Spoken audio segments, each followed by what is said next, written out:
Bonjour tout le monde et bienvenue au nouvel épisode de podcast de Lana et Tricot. Moi c'est Anna et nous sommes de retour au mois d'avril pour un petit blabla tricot crochet aussi parce que j'ai quelques ouvrages au crochet.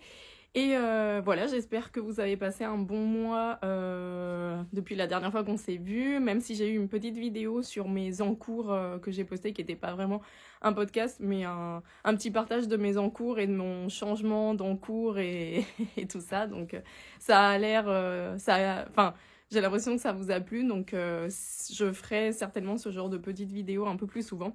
Parce que c'est vrai que c'est un format qui est moins... qui est moins structuré que le podcast et du coup c'est aussi plus agréable à faire parce que ça peut se faire un peu sur un coup de tête sans beaucoup de préparation, alors que le podcast il faut vraiment que je là vous voyez pas mais il y a plein de trucs autour de moi, la lumière, le trépied, tout ça, donc c'est un format un peu plus élaboré et du coup le fait de pouvoir proposer des choses un peu plus flexibles et plus spontanées, ça me convient aussi, donc voilà, j'ai quelques idées en tête, j'essaierai d'avoir le temps et de prendre le temps de le faire, donc voilà. Pour les personnes qui nous rejoignent pour la première fois, soyez les bienvenus. Et comme d'hab, merci beaucoup aux personnes qui regardent habituellement et qui laissent des petits commentaires et tout ça, donc vous êtes adorables. Et ça fait là, au mois d'avril, là je pense que oui, ça fait 5 ans que le podcast se tient, donc voilà, super. Voilà, je sais plus ce que j'allais dire. Bon, voilà. On est samedi et je suis comme d'habitude avant l'ouverture de la boutique. Donc c'est parti. On va commencer par ce que je porte et on va aller comme d'habitude sur les projets finis, les projets en cours et les nouveautés de la boutique toute dernière partie. C'est pas un nouveau loisir vraiment, mais voilà, une nouveauté dans ma vie de tricoteuse, je vais vous dire ça.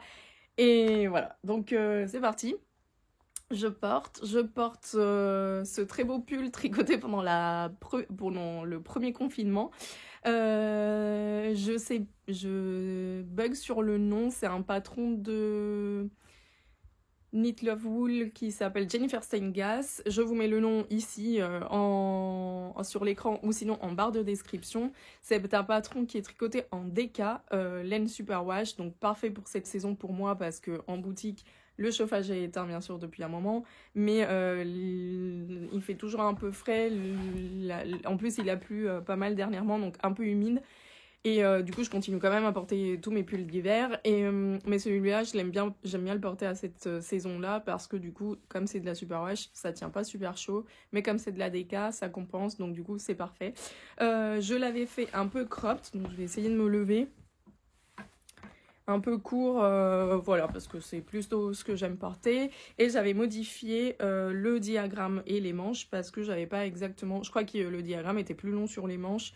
Donc je l'avais aussi modifié, j'avais fait des I-cords parce que j'aimais pas trop le fait qu'il y ait un I-cord sur le col et des côtes sur le bas et les manches. Donc j'avais fait un I-cord de partout, le corps aussi, ouais. J'avais pas fait d'I-cord pour le corps, j'avais juste rabattu et ça fait un petit rouloté qui rappelle un I-cord. C'était de la laine de Martin Zlam qui est un teinturier polonais si je ne me trompe pas et que j'avais dans mon stage parce que j'en avais eu de chez lui en boutique. Et du coup j'en avais gardé et j'avais fait ça et c'était mon amie Patricia qui m'avait offert le patron, donc merci Patricia, je pense toujours à toi quand je le mets. Et donc voilà, pour ce pull, rien à dire, c'est d'autre à part que c'est un top down, donc il se commence du haut vers le bas, panneau de jacquard et après du jersey tout bête vers le bas. La seule chose de ce patron, et vous allez le voir tout au long de l'épisode, c'est que le yoke, alors je crois que ça vient aussi d'une certaine tension au niveau des bras et que j'aurais peut-être dû me faire plus d'aisance, mais le yoke de ce pull a tendance à faire des plis. Bon, selon votre degré de maniaquerie. Après, il n'est pas inconfortable à porter, donc c'est pour ça que je l'ai gardé et c'est pour ça que je le mets beaucoup, que je le mets.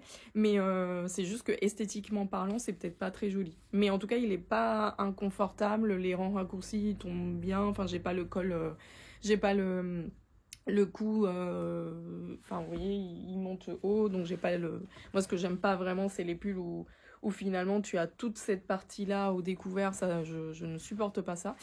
Sauf si c'est un t-shirt d'été ou quelque chose que je mets que au printemps ou vraiment, voilà. Mais pour des pulls d'hiver, je supporte pas. Donc voilà, il baille un peu ici, mais bon, c'est comme ça. Je sais pas si ça vient du patron, si ça vient de ma tension à moi. Le fait qu'il n'y ait peut-être pas assez d'aisance et du coup ça baille, ou que j'ai fait le manchure trop courte. Je sais pas. Mais en tout cas, je le porte et voilà. Donc, passons au projet en fini. J'en ai 3. Vous les connaissez. Un, vous connaissez pas, mais vous connaissez quand même. Et donc, c'est parti. Je vais commencer par celui vraiment lequel je vous en ai parlé plusieurs fois. Il devait pas manquer grand-chose sur l'épisode précédent. Je vais vous mettre des photos portées. C'est le Seaway Pullover de Ozeta. Donc, Ozeta, cette créatrice, designer américaine qui travaille beaucoup avec les fils de Wool Dreamers. Elle a plusieurs patrons avec Manchelopi et avec donc celui-là en Mota, que moi je n'ai pas fait en Mota parce que je vous l'ai déjà remonté à chaque fois, mais j'en avais pas assez en stock dans le coloris que je voulais. C'était un test, il fallait que je commence tôt, et parce que je risquais de déborder le deadline du test, n'est-ce pas, ce qui a été le cas. Mais je l'ai quand même fini, donc je suis quand même très très contente de ce pull. Je l'ai porté déjà plusieurs fois. Il est hyper confortable, il est hyper agréable. La seule modification que j'ai faite, c'est que j'ai divisé les côtes sur le bas comme ça. Donc elle a fait des côtes normales, rondes. Moi, je les ai divisées parce que j'avais peur qu'il soit un peu trop moule, qu'il n'ait pas assez d'aisance, et du coup, j'avais peur que ça fasse comme un gros bandeau de côtes ici autour de pile la partie où tu te sens généralement le moins à l'aise, n'est-ce pas? Et du coup, j'avais séparé les côtes, mais finalement, elles tombent très bien. J'aime beaucoup le col de ce pull. J'en ai pas comme ça avec des côtes larges qui tombent pile sur le bas ras du cou, là. J'en avais pas jusqu'à maintenant. J'aime beaucoup, beaucoup ce col. J'ai reappris, alors je savais déjà faire, mais j'ai pris goût, c'est plutôt ça. J'ai pris goût au rabattage tubulaire. Alors, plus que tubulaire, c'est italienne. Rabattage à l'italienne, qui est... Alors, la différence entre le rabattage tubulaire et le rabattage à l'italienne, c'est que pour le rabattage tubulaire, vous faites 2 rangs de préparation en glissant une maille, etc. Et après, vous rabattez avec l'aiguille, en faisant une sorte de Kitchener ou de grafting. Et le rabattage à l'italienne, c'est uniquement le rabattage à l'aiguille. Donc au cas où vous hésitiez, parce que c'est vrai qu'on écoute un peu les deux et on utilise les deux un peu indifféremment. Après, c'est pas très grave, mais je me suis quand même informée sur la question, et en faisant ça, je me suis dit, mais c'est la même chose, c'est pas la même chose. Et apparemment, voilà la différence. Donc j'ai pris goût, on va dire, à ce rabattage-là. Je suis en retard, n'est-ce pas, par rapport à beaucoup de gens. Mais voilà, donc je l'ai fait de partout. Et c'est vrai que ça finit quand même trop classe. Les vêtements, alors moins jolis ici, parce que c'était des côtes tricotées à plat, peut-être, je sais pas. Mais pour les manches et tout, ça fait vraiment... On dirait qu'il est fait... que c'est de la bonneterie, quoi. Que c'est fait dans des... Qu'il est pas tricoté. Bon, voilà. Peut-être que si, il se voit que c'est tricoté main et que c'est moi qui est trop fière de mon truc. Donc voilà, pareil, un top-down, je vous l'ai déjà raconté en long et en large sur les épisodes précédents. Je vais pas vous torturer plus. Très facile à faire en termes de torsade, c'est tout le temps la même torsade dans le même sens, donc ça a vraiment un effet très très sympa. Je l'aime vraiment beaucoup, et en septembre je lancerai certainement un petit cal pour le tricoter, parce que j'aimerais me le retricoter en Mota cette fois-ci, dans un coloris, je pense que dans le orange ou dans le terracotta, un coloris un peu chaud. Qui puisse se porter facilement à l'automne. Donc je vous en dirai plus d'ici là de toute façon, et on pourra se le tricoter ensemble si vous voulez.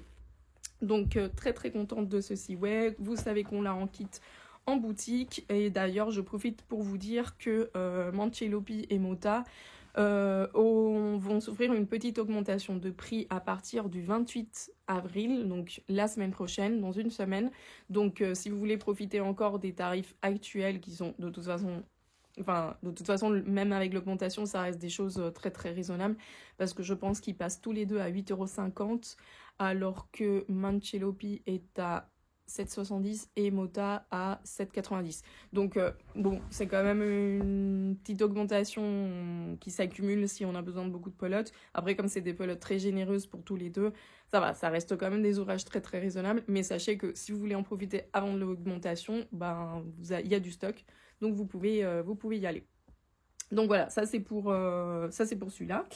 Et ensuite, le deuxième, sans transition, le deuxième projet fini, on l'attendait, surtout moi, avec impatience, c'est mon écharpe qui gratte. Mon écharpe comment ça s'appelle? Jamieson's and Sons. Donc voilà, je l'ai fini. Je lui ai donné son dernier coup de rush là pour la finir avant l'été, surtout avant l'été, parce que c'est une laine qui je peux pas tricoter en été, elle est trop chaude, et surtout une écharpe sur tes genoux pendant que tu tricotes, c'est pas possible. Donc voilà, très très contente. Le seul regret de cette écharpe, c'est que je sais pas pourquoi, sur la partie où j'ai fait une couture, alors ça va un peu mieux depuis que je l'ai portée, mais elle est plus large que la partie où j'ai fait un rabattage à 3 aiguilles. Donc en fait, l'écharpe se commence dans ce sens. Et ici, donc plutôt que faire une couture, j'ai fait un rabattage à 3 aiguilles. Et en fait, ça s'est mieux maintenu, ou c'est plus joli, je trouve, que la couture où ça a gondolé un peu. Donc si je vois à terme que ça continue à me perturbée, je déferai la couture et je la referai un peu plus serrée, ou je sais pas pourquoi cette partie-là, ou peut-être peut-être aussi que ma tension avait changé tout au long de l'écharpe et qu'ici elle était plus large qu'ici, et c'est peut-être ça l'effet visuel. Mais autrement, porter comme ça, enfin tu bouges et tout, ça se voit pas. À refaire, je referai un montage provisoire pour pouvoir faire un rabattage à 3 aiguilles, parce que c'est quand même plus facile et le résultat est quand même tout aussi propre. Donc à refaire, si je devais refaire ce genre d'écharpe tubulaire en faisant un tube, je ferai un montage un montage provisoire, je tricote mon truc, je défais mon montage provisoire, je récupère mes mailles et je fais un rabattage à 3 aiguilles. Si vous ne savez pas ce que c'est qu'un rabattage à 3 aiguilles, vous avez plein de tutos en ligne, vous pouvez directement aller voir à quoi ça ressemble. Ça vous évite de faire une couture et ça fait un effet couture qui est tout aussi propre. J'espère que vous pouvez... Ouais, vous le voyez, je pense. Je le vois sur le derrière de mon téléphone. Mais voilà, ça fait très propre et c'est très bien. Pour tous les fils à rentrer, parce que vous imaginez que là, en changeant de couleur tous les 5 rangs, il y avait un paquet énorme de fils. J'ai fait une tresse, donc tous les fils sont bien sûr d'un seul côté. Je les ai tressés ensemble. Ça fait une petite épaisseur, mais franchement... visuellement ça se voit pas, elle est de ce côté là, et puis ça va se tasser avec le temps, avec le fait d'être porté et tout ça, mais ça se voit absolument pas. Je vous mets la petite vidéo photo du processus de tresse, parce que j'avais fait un petit reportage sur Instagram quand je le faisais, quand je la finissais, donc voilà. Elle est très sympa, c'est très sympa à faire. Par contre, c'est un peu long, surtout si vous le divisez sur un an. Donc, nous, on avait commencé avec... donc, on a fait ça, un petit cal famille intime entre nous. Et à chaque mois, on devait faire cette répétition-là, qui est la moitié de la répétition du diagramme du patron. Donc, on faisait ça. Donc là, c'est janvier... février, mars, moi j'ai fait une grande pause pendant l'été parce que comme je vous disais, il faisait trop chaud pour la tricoter, et malheur, ça a fait que en fait après j'ai pas repris mois par mois et ça a traîné beaucoup trop dans le projet qui était initialement de le tricoter en un an. L'année était l'année 2022 et en fait nous sommes en avril 2023. Je l'ai fini quand même en avril 2023. Donc voilà. Ça a pris un peu plus de temps, mais c'est pas grave. Je suis tout aussi contente de l'avoir. Il y a un petit bout de fil que j'ai pas coupé. Par contre, j'ai rajouté une répétition. Donc j'ai rajouté un mois, un 13e mois, pardon, 12 plus 1, parce que je la trouvais quand même un peu courte. Vous voyez qu'elle est pas... déjà, c'est pas fait pour être une écharpe très longue. Hein. D'ailleurs, si vous la voyez sur le patron de Marie Walline, qui est la créatrice du modèle, elle la porte pas... Enfin, le mannequin ne la porte pas très longue, mais moi j'avais quand même envie de la rallonger un tout petit peu, juste pour pas que ça rebique tout le temps, qu'elle ait envie de pas se positionner comme il faut. Donc là ce sera parfait, en hiver bien sous un manteau et tout ça, c'est génial. La seule chose, c'est que si vous aimez pas les laines qui rustiques, ne vous faites pas une écharpe dans ce genre de laine, parce que vous la mettrez pas. Moi je peux la mettre que les jours où je suis pas très fatiguée, mais je suis sûre que les journées où je serai très fatiguée ou un peu sensible, je pourrais pas la mettre parce que ça va m'irriter un peu et je vais pas être confortable dedans. Donc, et pourtant, moi, vous savez que j'aime beaucoup les laines naturelles et que je les supporte très très bien et que je n'ai aucun problème avec. Mais bon, elle est quand même à même la peau, donc c'est peut-être pas pour toutes les personnes ce genre de laine et ce genre d'écharpe, même si le résultat est très très beau. Mais si vous voulez faire peut-être des patrons avec ce genre de laine, misez d'autres parties du corps qui soient pas le cou ou le front, etc. Donc voilà, mais sinon autrement très très belle. J'ai quasiment respecté toutes les couleurs du patron, mais il y en avait, je les avais achetées, je sais plus où. Parce que bon, il fallait qu'il y ait une boutique qui ait quasiment tous les coloris en stock, donc je sais plus si on l'avait acheté dans des boutiques en Allemagne ou je sais plus exactement. Et bref, du coup, on avait... Je dis on parce que c'était avec ma mère qu'on l'avait acheté. Et enfin, qu'on avait fait repérer les couleurs et tout ça. Et en fait, il y a une ou deux couleurs qui sont pas les mêmes, mais j'avais pris des trucs qui étaient similaires, le plus similaire possible. Donc voilà, voilà. Pour les petites écharpes. Là, je l'ai quand même portée hier, mais il faisait quand même un peu chaud. Donc je pense qu'elle sera très utile pour la rentrée prochaine. Donc très contente de l'avoir finie. Et bien poil de chat de partout. Donc voilà, libérée de ça, enfin c'est vraiment le mot, mais finalement très très contente quand même du projet final. Et le processus reste quand même agréable parce que c'est tout le temps la même chose, même diagramme. J'ai pas réussi à retenir les diagrammes, mais aussi c'est parce que c'était réparti sur beaucoup de mois. Je pense que si je l'avais fait d'un seul coup, j'aurais quand même retenu, ou je l'aurais jamais fini d'ailleurs, parce que c'est le genre de choses dont je me lasserais très rapidement. Donc voilà, pour mes 2 projets finis en tricot, je passe au 3e projet fini, et cette fois-ci c'est du crochet. J'ai fait un sac du marché, il n'est pas bloqué, je viens de le finir hier soir, donc ils paraissent toujours très petits, mais vous voyez, je vais mettre un truc dedans. Et vous verrez, ouais, encore là, ce que je vais mettre dedans n'a pas beaucoup de poids, mais et en plus il n'est pas bloqué, mais hop, vous voyez, c'est quand même des petits sacs du marché qui sont quand même d'une taille agréable. Voilà, selon aussi votre tension et tout. Donc là, j'ai fait ce sac, pourquoi ? Parce que j'avais envie d'avoir un truc rapide dans les mains. Et en plus, c'est parce que on est allé passer une journée entre amis et j'avais besoin d'un truc zéro cerveau. J'avais fini mon écharpe et tout.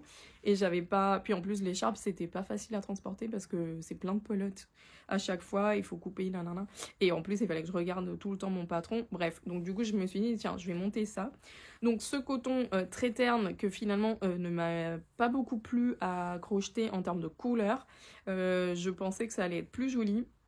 C'est un écheveau qu'on m'avait envoyé je sais plus quelle marque parce que l'étiquette je l'ai pas gardée. Parfois, en tant que boutique, il y a des marques, des revendeurs qui nous envoient soit des nuanciers, soit aussi des pelotes pour qu'on les teste et tout. Et ça, j'ai trouvé ça dans le stock de la boutique en faisant un peu le ménage et le tri des choses, parce que parfois ça s'accumule et ça prend de la place. Et j'ai trouvé que j'avais cet écheveau de 100 grammes de coton. Je crois que c'était du coton teint à la main parce qu'il a un petit côté un peu aquarelle. Je sais pas, vous voyez, qui change peut-être un peu de couleur. Et je m'étais dit, ah, ça peut être super sympa et tout. Et en fait, j'ai trouvé que c'était très terne. Si j'enlève le orange, je trouvais que c'était quand même très terne. Et c'est pour ça que j'ai rajouté la petite bordure Donc j'ai pris une pelote de ça là, de Katona.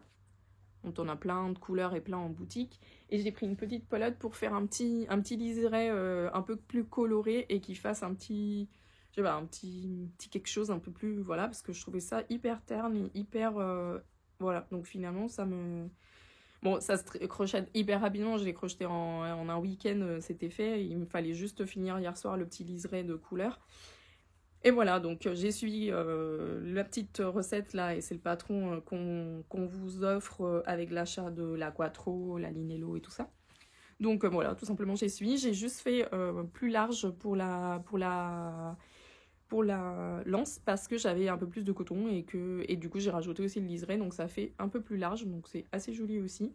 Et ça va partir dans mon panier de cadeaux parce que je fais en ce moment non, j'ai décidé que j'allais faire plusieurs petits sacs parce que j'ai plusieurs petits cadeaux à faire et des anniversaires qui arrivent et tout.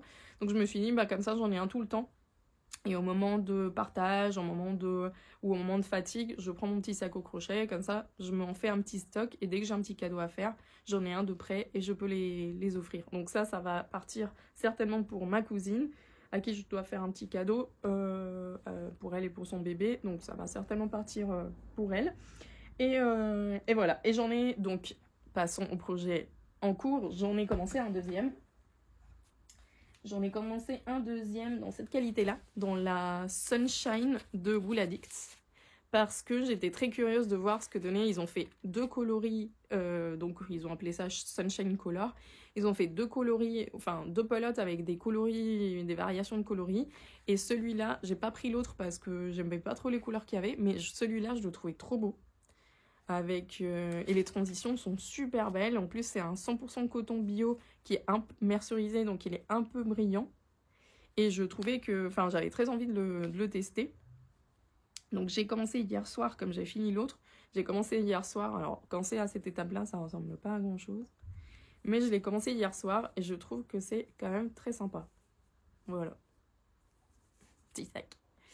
Donc voilà, c'est la partie, on commence par cette partie-là, qui est en fait un des côtés. Pardon, il y a des bruits dans la rue. Un des côtés, donc ce côté-là, on fait après toute la partie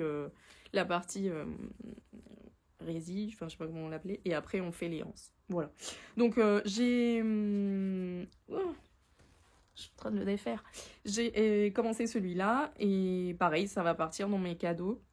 Faudrait quand même que je m'en fasse un parce que moi j'en ai fait j'en ai fait déjà 3 et j'en ai toujours pas pour moi parce que celui que j'avais gardé pour moi en Linello, bah finalement je l'ai laissé en boutique pour que vous puissiez le voir et je sais pas, mais j'ai pas encore décidé, je pense que j'aimerais m'en faire un. Ah si, je sais lequel je vais me faire, mais ça je vais vous le montrer la semaine prochaine parce que j'ai pas encore reçu le fil. En fait dans la Quattro, il y a un Quattro qui est brillant. Et du coup, c'est une nouveauté, je crois, de cette année. Et du coup, je vais en rentrer et il est légèrement brillant. Donc, je pense que je vais me le faire dedans et en faire d'autres parce que les couleurs, c'est des couleurs un peu acidulées pour l'été. Donc, du coup, c'est assez cool. Donc, bon, je vais lâcher mon truc parce que sinon, ça devient complètement addictif et je peux plus m'en passer. Donc, voilà, pour j'en ai 3 projets en cours. Donc, ça va être rapide. Vous le verrez certainement, j'espère, fini pour le prochain épisode. Après, toujours dans le crochet, je suis en train de faire dans une autre nouveauté de chez Katia, principalement parce que j'étais hyper curieuse de voir ce que ça donnait. Je suis en train de faire dans cette qualité-là, la fer coton de Katia. Donc, c'est des grosses pelotes comme ça de... Je sais pas combien de grammes il y a. Je crois qu'il y a 150 grammes, 465 mètres. Donc, ce sont des pelotes comme ça qui, en fait... ça s'appelle fer coton granny parce que la pelote vous fait des grannies. Alors, c'est pas que la pelote vous fait des grannies, mais que si vous faites des grannies avec cette pelote-là, vous avez, dans une même pelote, vous avez des unis, des dégradés et des grannies qui font... Enfin, et des morceaux de fil qui changent de couleur, qui vous font un granny comme si vous changiez de couleur à chaque fois. Donc ça, je trouvais très marrant à faire. Et je suis en train de faire donc ce sac. Enfin, en vrai, je suis en train de faire juste les carrés pour vous montrer ce que ça donne aussi en boutique. Mais si ça me tente et que que j'ai envie, je ferai le sac. Donc là, j'en ai fait... Non, le premier que j'ai fait, c'était un uni. Parce que ça vient comme ça se présente. Donc en fait, vous en faites un. Une fois que vous en avez fini un, vous allez tomber sur du bout de fil blanc. Le bout de fil blanc, vous le coupez, et quand vous rattaquez, comme un peu le principe de Regia pour les chaussettes, vous voyez, donc ce fil blanc, normalement, vous n'allez pas le crocheter, vous allez le couper, et quand vous allez rattaquer la suite du fil, vous allez tomber sur une autre chose. Donc là, je suis passée sur un granny dégradé. Et le prochain, j'espère que ce sera un granny qui changera de couleur. Donc voilà, je trouvais ça hyper sympa comme concept et marrant. Donc ça, je le fais en boutique lorsque j'ai un cours, etc. et que vous êtes toutes bien posées, que vous êtes toutes sages et tout. Bah, je le reprends et je fais des petits grannies comme ça. Donc celui-là, il n'est pas encore fini. Je les crochette en 3,5. Je crois que c'était la taille de crochet recommandée. Et voilà, je trouvais ça très rigolo. Donc je voulais vous le montrer aussi. Et voilà, là, je sais pas ce qui s'est passé, il y a tout un fil qui s'est défait. Donc ça, c'est un des projets en cours, donc j'ai mon petit panier de boutique pour le ranger. Et en tant que... Donc ça, c'est mes 2 projets crochet. Et là, je vais vous montrer mon 3e projet qui est donc... qui enchaîne sur la partie nouveau loisir. Vous allez voir, c'est pas vraiment un nouveau loisir, mais bon, c'est quelque chose que j'ai commencé et dont j'aimerais vous parler, bien sûr. Donc, je vous montre déjà la pièce que je suis en train de finir. Donc ça aussi, très très... Oh, où est-ce qu'elle est la pelote? Hop, pour pas qu'elle parte dans tous les sens. Donc j'ai fait, en suivant en grande partie l'inspiration et puis en suivant une partie du patron, j'ai fait je suis en train de faire parce qu'il me reste juste un rond et à rabattre. J'ai fait un slip-over, donc tout simplement un débardeur, un peu oversize et tout ça. C'est aussi un patron de Ozeta, je sais plus comment il s'appelle. C'est slip-over, je sais pas quoi slip-over. Pareil, je vous le mets ici sur l'écran. Donc voilà, très grand, très oversize. La seule modification que je vais faire à ce que j'ai déjà fait, je vais faire un double col comme elle fait elle. Mais en fait, j'ai assez de laine et mon idée initiale, c'était de faire un col roulé. Donc en fait, je vais faire un col roulé. Je vais défaire ça et je vais faire tricoter un col roulé. Donc en vrai, il est pas si fini que ça. Donc je vous dis un peu de la laine. C'est de la laine que j'ai racheté à mon amie Adeline. Et c'est de la soft Donegal des laines Donegal irlandaises. J'adore cette laine parce que ma mère m'avait tricoté un gilet dans un autre coloris dans cette même qualité et je le mets beaucoup. C'est une laine qui résiste très bien et qui est assez agréable. Et si vous aimez le tweed, ben voilà. Et c'est une laine que je compte rentrer, j'espère, à la rentrée aussi. Donc c'est cool, j'ai trop hâte que la rentrée arrive pour pouvoir en avoir. Je les rentre pas maintenant parce que c'est des laines quand même assez épaisses, plutôt Aran ou Worsted. Donc du coup, bon là, ça a peut-être pas trop le sens de les rentrer pour les prochains mois. Mais à la rentrée, j'aimerais bien en avoir en boutique parce qu'en plus, elles sont très agréables à tricoter. Donc bref, et j'ai fait donc ce slip-over, mais la petite histoire, c'est que je l'ai fait en machine. Donc la seule partie que j'ai fait en machine à tricoter, ce sont les parties en jersey, donc le devant et le dos. C'est pour ça que je dis que j'ai modifié le patron parce que elle c'est un top down avec des épaules tombantes comme elle est bien faire. Moi ici j'ai fait des épaules classiques, c'est-à-dire que ma couture d'épaule elle est pile sur l'épaule et bien sûr c'est tricoté du bas vers le haut parce que bien sûr, c'est comme c'est du tricot machine, c'est tricoté du bas vers le haut. Par contre, toutes les côtes, je les ai tricotées à la main parce que quand je l'ai fait ce mois-ci, je ne savais pas faire les côtes avec ma machine et du coup, j'avais juste envie de me lancer et de faire des trucs. Donc, toutes les côtes sont tricotées main. J'ai fait mon rabattage tubulaire aussi. Et voilà. Pourquoi tricot machine et pourquoi Je vous explique. Je vais pas passer 3 heures à parler de la machine parce que je peux comprendre que certaines d'entre vous, ça vous intéresse pas trop et que vous avez peut-être pas envie que je vous parle de ça pendant 1 heure. Mais juste pour faire, pour me contextualiser le pourquoi de la machine et comment ça m'est venu et si ça me plaît ou pas et si c'est de la triche ou pas et tout ça, je voulais quand même vous prendre le temps de vous en parler pendant 5 minutes.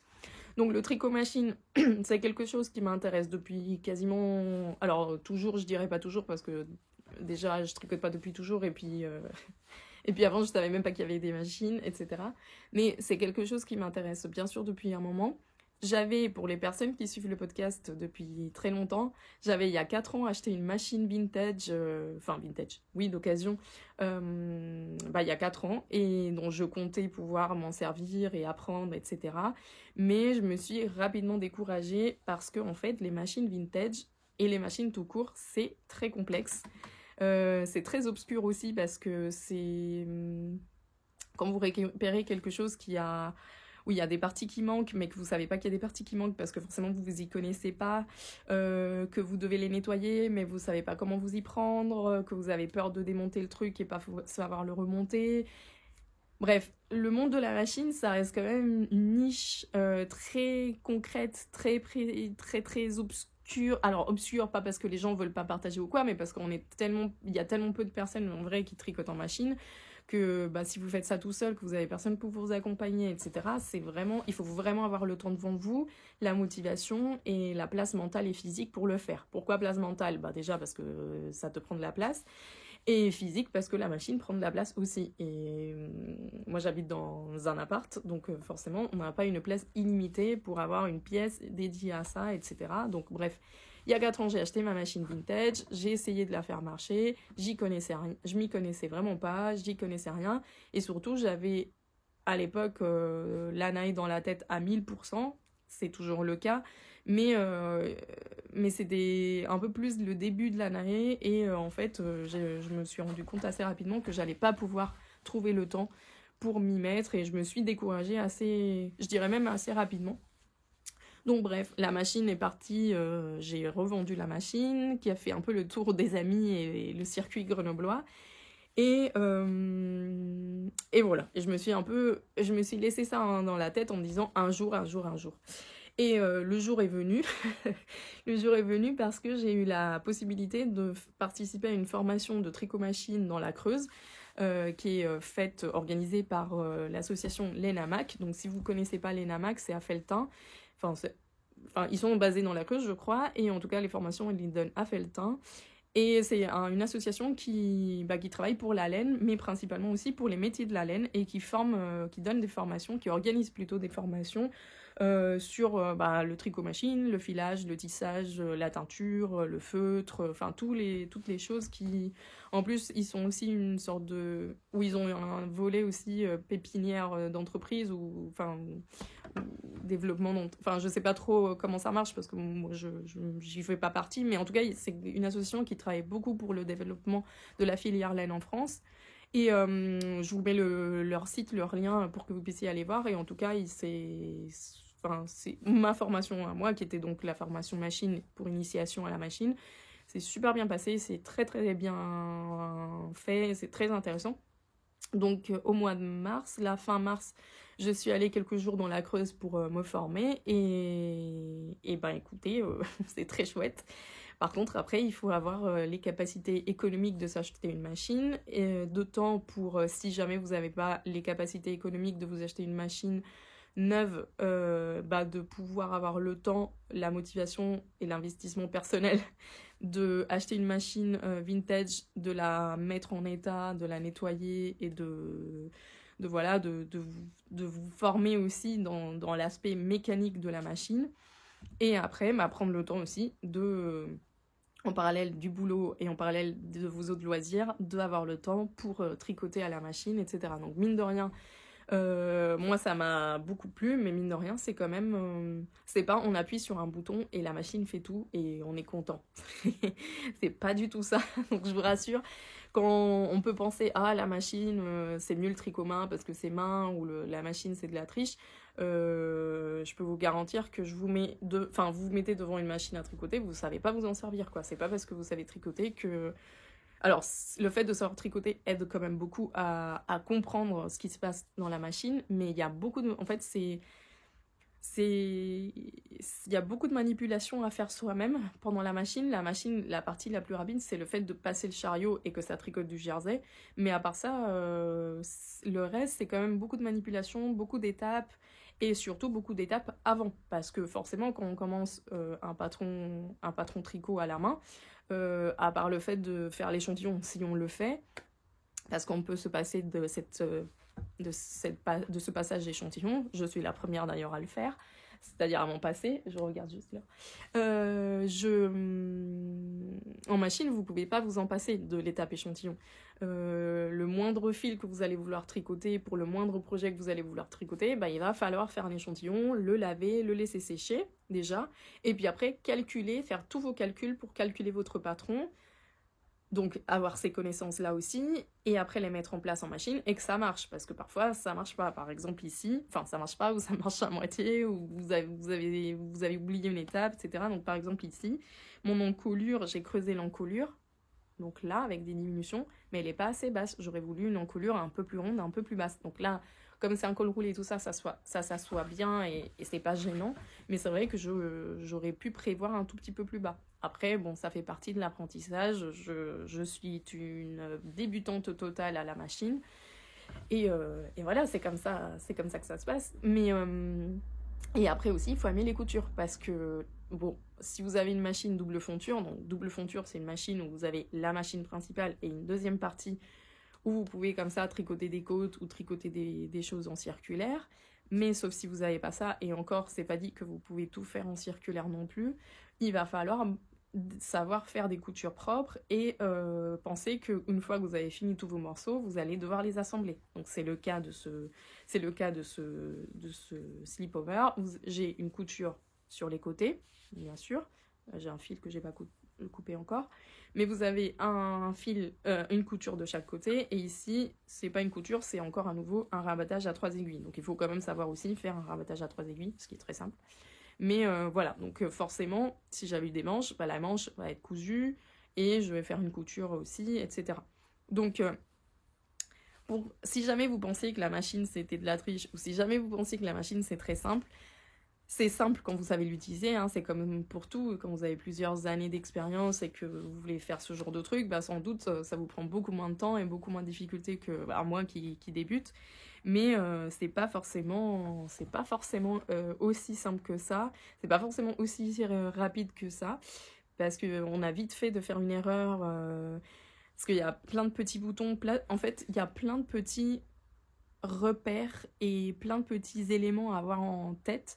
Et si on a un qu'on a oublié et que et qu'on a tricoté et que ça n'a pas marché, pour récupérer l'erreur quand vous... Enfin voilà, c'est quand même quelque chose. Et moi je le mettrais plutôt en parallèle, je le comparerais plutôt, ou je le mettrais au même niveau, pardon, que la machine à tricoter. Vous voyez, vous pouvez vous pouvez savoir coudre à la main et c'est plus lent, mais c'est plus facile à transporter et c'est un autre mouvement et c'est un autre, voilà, et presque un autre loisir de fabriquer ces vêtements cousus à la main. Il y a des gens qui le font, hein, ou la broderie ou ce genre de choses.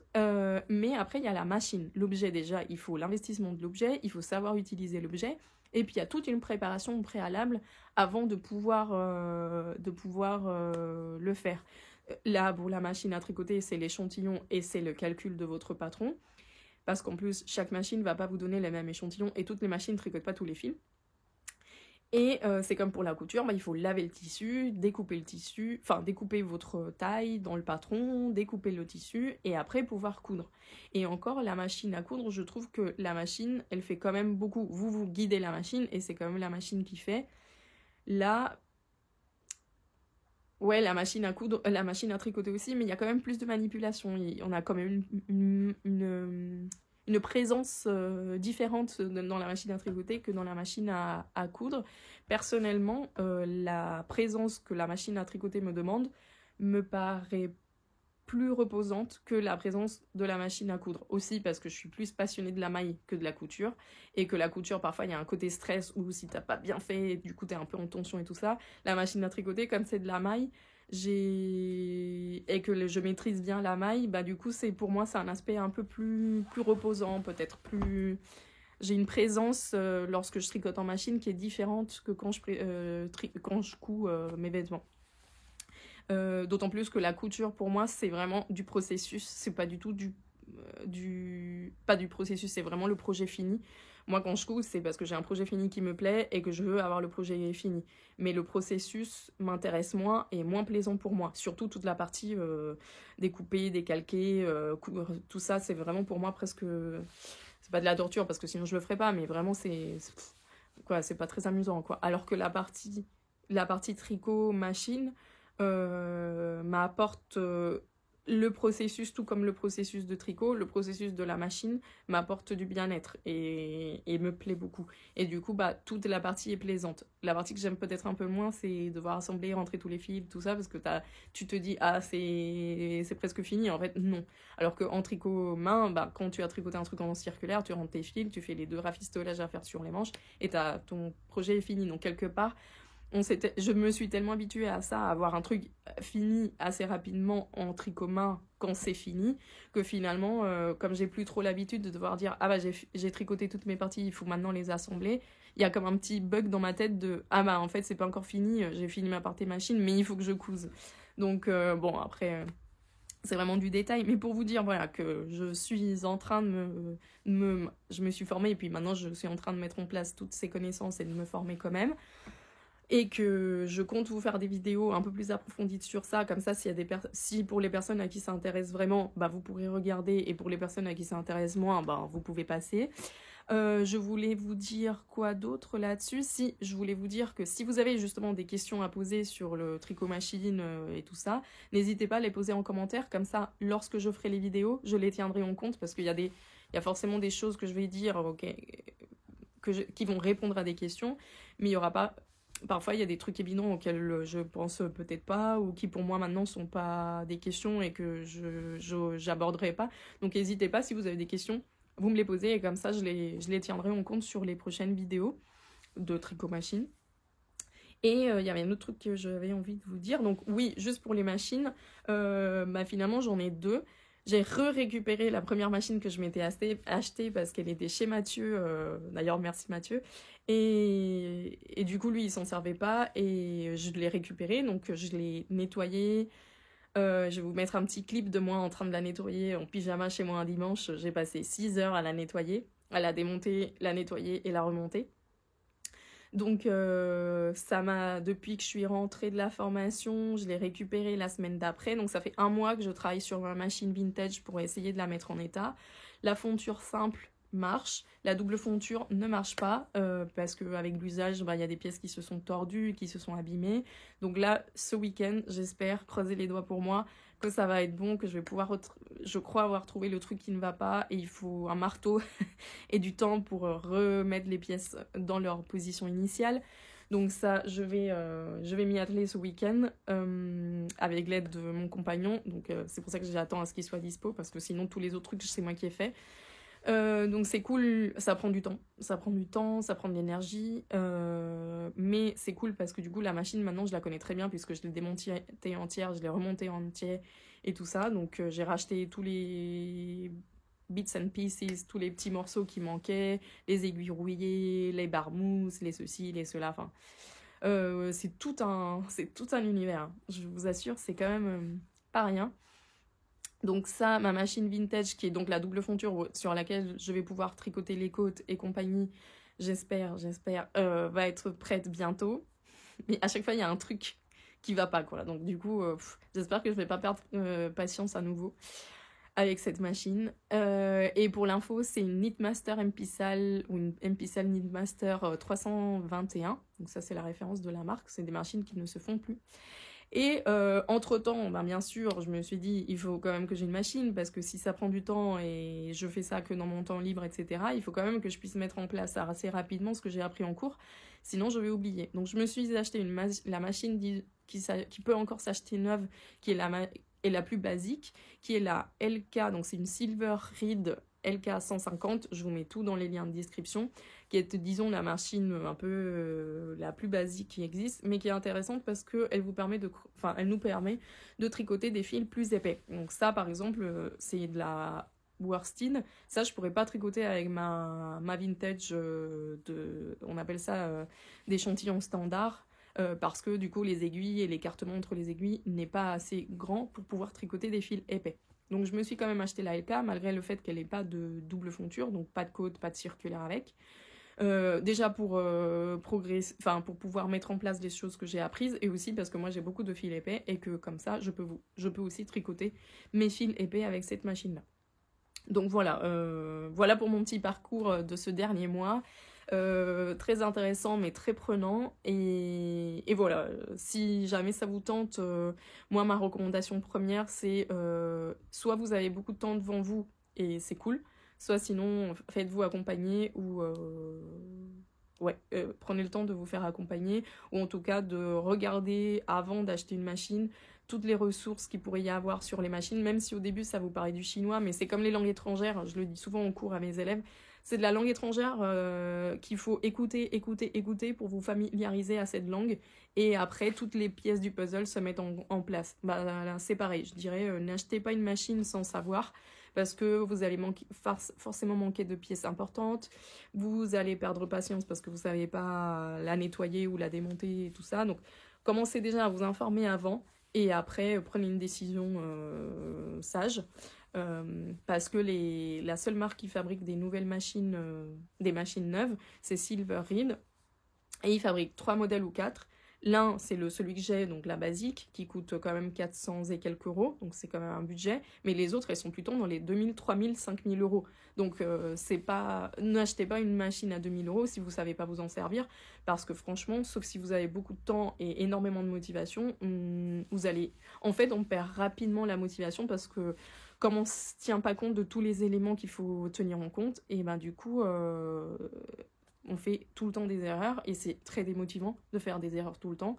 Et voilà, donc voilà, c'est pas pour vous décourager, au contraire, c'est si vous avez envie, allez-y, mais en connaissance de cause, parce que moi je l'ai fait sans connaissance de cause au tout début, et je n'ai tricoté en machine que 4 ans après, donc vous voyez, le délai est quand même, et parce que j'ai eu de l'aide, mais je l'aurais pas fait toute seule. Parce que je me suis déjà fait avoir la première fois. Donc j'allais vous parler 5 minutes de ça et finalement c'est parti sur un assez long blabla. Mais voilà, j'en dirai pas plus pour aujourd'hui. Sauf que je suis très contente de cette aventure et que maintenant on passe aux parties intéressantes. À la partie intéressante, les nouveautés de la boutique. Donc rapidement, j'ai trois choses à vous montrer. 2 nouveautés, une que vous connaissez déjà, mais pour vous dire un petit truc dessus. La première chose que je voulais vous montrer, hop. Oh, je les ai mis trop loin. La première chose que je voulais vous montrer, c'est que avec Juliette, on a tricoté ce super petit t-shirt qui en plus est en français. À notre surprise, quand on a voulu parce qu'on a beaucoup de mal à trouver. Enfin, on a beaucoup de mal. Non.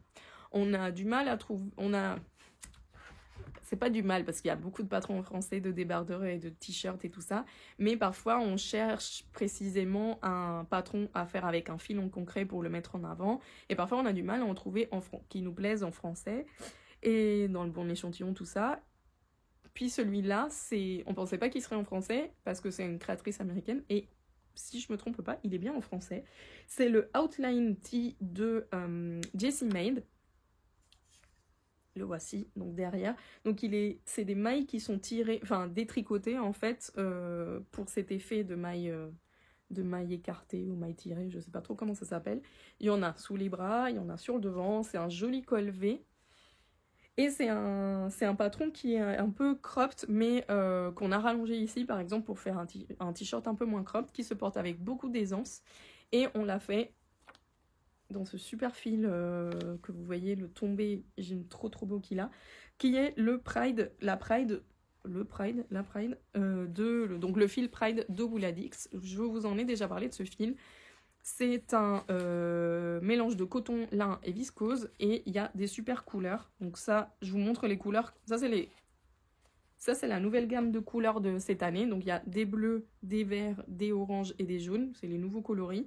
Mais, par exemple, dans les coloris qui existaient déjà, il y a ce genre de corail. Alors là, je vous ai sorti les coloris peps pour l'été, mais il y a des coloris un peu plus pastel. Il y a des violets, il y a du noir, il y a du blanc, il y a des taupes. Donc, il y en a pour tous les goûts. Et je vous le montre parce que, déjà parce que j'avais envie de vous montrer, mais parce qu'il plaît vraiment beaucoup. Il vous plaît vraiment beaucoup et je suis trop contente que le fil qui comme ça, souvent, ça peut moins dire. Le fait de l'avoir, que vous le voyez sur le Outline Tee, il vous fasse envie, on est trop contente. Donc ça, c'est l'Outline Tee pour la taille 2. Pour la taille 2... On a mis 2 pelotes, c'est 2 pelotes de 100 grammes, et il est tricoté en 3,5 pour les côtes et 3,75 pour le tissu, en un échantillon de 22 mailles. Donc on va sortir des kits au mois de mai. Donc soit vous pouvez l'acheter pas en kit, soit vous attendez le mois de mai qu'on fasse des petits kits avec des petits... Comme ça, vous pouvez l'avoir au mois de mai en kit, sinon vous pouvez aussi l'acheter individuellement. Si vous voulez. Ça, c'est pour le Outline Tee. La deuxième nouveauté en boutique qui a l'air de vous plaire, c'est le fil Aestiva de... Alors, je vais peut-être massacrer le nom de la marque. C'est Lanivendole, je ne sais pas comment ça se prononce en italien. Comme dit Juliette, en français c'est Lanivendole, c'est déjà moins joli je trouve. Mais bon, cette marque italienne que j'avais découvert au Festival de Barcelone, à la première édition du Festival de Barcelone, que j'avais beaucoup aimé comme marque parce que ce sont 2 personnes qui sont derrière, Stéphania et Julia, et qui font des fils non superwash avec des élevages locaux. Même, je crois que Julia a un élevage et qu'elles utilisent la laine de son élevage, mais je suis pas sûre. Et en plus, c'est des fils teints à la main, par elle. Donc, ça fait un moment qu'on était en contact. Et là, récemment, elle m'a envoyé un mail pour me dire, ah bah voilà, on a une place qui s'est libérée pour un revendeur. Donc, si t'es intéressé, bah, on aimerait travailler avec toi. Et moi, tout de suite, j'ai sauté sur l'occasion. Et je me suis dit, comme c'est le printemps, je vais prendre leur qualité plus estivale. Qui, en plus, est une qualité qui est très fine parce que, enfin, c'est de la light fingering avec un métrage de lace, donc 300 mètres pour 50 grammes. Qui est en plus gardé donc pour des tricots très très légers. Je vous ai fait une sélection sur Instagram que je pourrais mettre aussi. Je vais vous mettre sous le lien de description si jamais vous n'avez pas Instagram. Et qu'est-ce que je voulais vous dire d'autre? Ce sont des pelotes de 50 grammes, teinte à la main. Ah oui, et la composition c'est du 70% laine Abruzzese. Encore une fois, je ne parle pas italien, désolée. Donc c'est de la laine de cette race de mouton-là et du lin français. Donc c'est du lin français non blanchi, c'est-à-dire c'est du lin naturel, dans le coloris naturel du lin, qui est toujours un coloris un peu ficelle. Et du coup, ça fait ces magnifiques chinés. Alors, je sais pas si vous allez le voir. Donc il me reste dans les coloris, parce qu'il y a des coloris qui sont quand même très bien partis. Enfin, dont le écru, le coloris naturel que je n'ai plus. Mais là, il me reste les 5 autres coloris que j'avais commandés. Et moi, j'ai très envie de faire un truc avec ces 3-là. Voilà. Peut-être un châle à rayures, ce serait trop beau. Un châle bicolore, tricolore, ce serait trop beau. Donc voilà, ça c'est pour la petite nouveauté. J'avais dit sur Instagram, si elle vous plaît bien, je rentrerai d'autres coloris. Ma foi, je pense que ça va être le cas si les filles de l'Animendole, il faut que je leur demande comment ça se prononce. Si les filles, si les femmes de cette marque ont plus de stock et ont du temps pour en faire plus. Donc ça, je vais en voir, j'en ai encore un peu, donc je vais pas commander tout de suite. Mais voilà, c'est une super dernière chose que je voulais vous présenter. C'est un patron que j'avais sorti en 2021, je crois, qui est montré comme ça, je sais pas si ça parle beaucoup, c'est le gilet Retama qu'on avait sorti en collaboration avec Émilie Mapoloche et on avait fait un ensemble cousu et le gilet qui allait avec. Donc le gilet maintenant il est disponible en patron individuel sur Ravelry, je vais le mettre aujourd'hui, donc j'espère que quand la vidéo sortira il sera disponible, et aussi les kits uniquement avec le fil, parce qu'avant c'était le kit avec le patron couture, le patron fil et tout ça, donc c'était un peu plus cher, et là maintenant c'est le kit que avec le patron gilet. Ce gilet est trop douillet, trop mou et trop frais pour l'été, est fait dans le fil 100% bourrette de soie de chez Rosario Scats, c'est le fil Madragoa, et j'ai rentré de nouveaux coloris, dont le bleu, le corail. Les autres, je crois qu'ils étaient déjà. Donc on a inclus les nouveaux coloris sur le kit. Il y a aussi un framboise que je vais réassortir parce que je vais passer une commande chez eux. Et du coup, ce petit gilet bien pratique, bien en plus rapide à faire parce qu'il est tricoté en 4,5. Hop, je l'enfile. C'est pas très beau comme ça avec mon pull, mais je l'enfile pour vous montrer un peu le tombé. Voilà. Donc hyper pratique pour l'été, le printemps, tout ça. En plus, ça prend pas de place parce que dans un sac à main, tu le fais boule, tu le mets dedans et tout ça. Donc c'est hyper fluide, hyper sympa. Je vais en tricoter un autre. Je crois que dans le corail ou dans le bleu. Et comme ça, on en aura 2 en boutique dans 2 couleurs différentes. Et comme ça, je pourrai le porter parce que moi, cette couleur-là, j'ai du mal à porter de l'écru. Je sais pas pourquoi. Et voilà. Donc, comme ça, j'ai dit à Juliette, comme ça, on pourra le porter en boutique. Chacune une, comme ça, on aura un uniforme corporate Lanaï. Non, mais bon, voilà. J'avais envie de en tricoter un autre. Et voilà. Donc, je vais le tricoter en machine, je pense. Si j'y arrive. Donc voilà pour un peu les nouveautés, les petites choses que j'avais à vous présenter. J'espère que vous allez passer un bon week-end et que voilà, vous allez passer un bon mois. Je vous dis à très bientôt. Bisous.